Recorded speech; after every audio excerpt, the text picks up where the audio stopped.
महाराज गंगाधर राव की तबीयत बेहद खराब थी। झांसी पर संकट के बादल मंडरा रहे थे।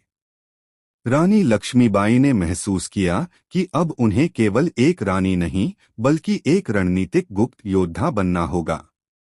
एक रात रानी को दिल्ली से एक गुप्त संदेश मिला। उसमें लिखा था, भारत की आत्मा खतरे में है। मुक्तिवाहिनी आपका नेतृत्व चाहती है। यह एक क्रांतिकारी संगठन था जो देश को अंग्रेजों की गिरफ्त से मुक्त करने के लिए गुप्त रूप से सक्रिय था। रानी ने अपने बचपन के गुरु स्वामी रघुनाथानंद को बुलवाया, जो कभी पेशवाओं के गुप्तचर रहे थे। स्वामी बोले, यह युद्ध केवल तलवार से नहीं, चतुराई, भक्ति और बलिदान से जीता जाएगा। इसके बाद रानी ने महल के भीतर एक गुप्त प्रशिक्षण केंद्र बनवाया।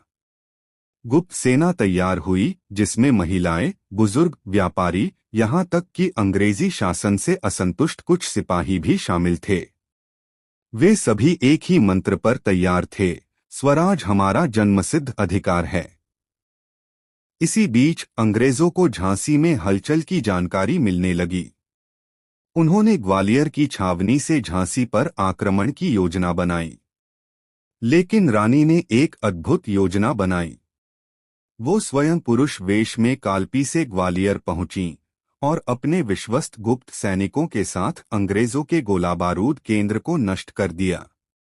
रानी का यह अभियान सफल रहा, लेकिन उसकी खबर अंग्रेजों को लग गई।